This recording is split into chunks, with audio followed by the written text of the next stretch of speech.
liberal Lenny Steinhorn, or is it Lenny the liberal Steinhorn, professor at American University? He engages in liberal indoctrination for our youth at the university in Washington, D.C., American University. Lenny, you there?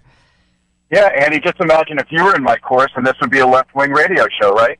I guess, Lenny. I don't really understand what you just said, but I want to get your perspective. But, Lenny, how you been, by the way?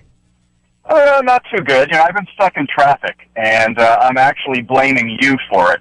Got it. Right. It's the conservatives that did it. Right. Now, Lenny, yes, I'm surprised, by the way. Why are you driving a car? Doesn't that contribute to global warming? Shouldn't you be taking a bike to work?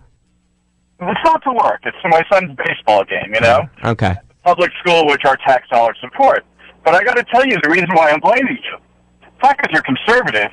It's because your conservative ideology and your rejection of good budgeting and investments in our society. All right, Lenny, why don't let's get into the particulars, okay? So $600 billion in new taxes and then $50 billion in new stimulus, and we're going to tackle all that. But I got to discuss Obamacare with you. Billions more to help set up these exchanges. So Obama's already received $1 billion for the federal exchange and then $4 billion for the state exchanges. He's requesting billions more, and then he wants money for IRS agents, $440 million, and then an additional $54 million for Obamacare navigators. Do you get how this is getting out of control? Do you see that as a liberal? I think healthcare is out of control, but it's just cost shifting. So under your world, we don't have insured people, and the rest of us end up subsidizing it through insurance. So really, the money is going to be spent in one way or another. The issue is whether we get as many people as possible insured in our society. Obama will do that. You won't.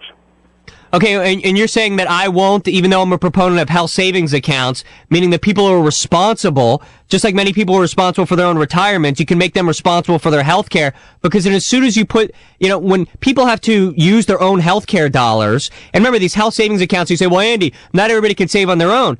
Let the government match it. If you're poor, let the government match it, but put people in charge of their own health care. Eliminate the bureaucracy and the red tape between patient and doctor. So if you're saying, well, Andy, you're not subsidizing. No, I'm saying you can give people money, but let them choose how to spend it. Does that make sense? How much are you going to give them, Andy? I'm confused here, Lenny. Look, it depends on your income level, but I'm saying is you put people in charge as opposed to the government in charge. Do you get that? People are in charge of their health care. The whole thing is what Obama has done is to make sure that everybody has access to health care. And if you think that a piddling medical savings account is going to take care of somebody who has cancer or a serious disease, I don't know what planet you're living on. That's the whole point of insurance. We subsidize each other when we have hard times. The fact it's something. But Lenny, that's not what Obamacare is. What you're talking about is catastrophic insurance, and that's the whole point of insurance. But that's not what this is. Obamacare is covering regular visits, and in a lot of cases, making all of this stuff free. And when you put tens of millions of more people onto the rolls with no additional doctors, that's when the system can't support itself. So if you're talking about catastrophic care, that's not what Obamacare is. You understand that, correct?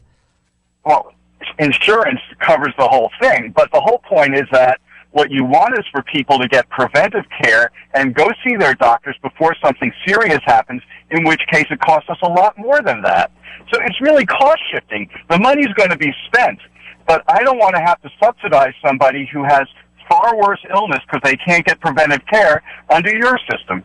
Okay, but Lenny, I just want to explain what the insurance is. So when you have homeowners insurance, you insure against a major disastrous event, like your home being destroyed in a fire. That's why you have insurance. You don't get insurance if paint is peeling off your mailbox or if you have a problem with your garden hose. And that's what Obama has done. He's insured the entire house, including the minor repairs. And what I'm saying is, yeah, if your house blows away, that's catastrophic insurance, but that's not what Obamacare is. Do you understand that?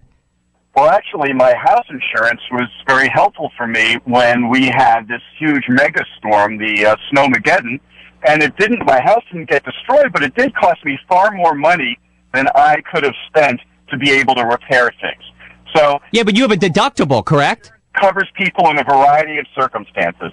Okay, well, maybe you don't understand the concept of a deductible.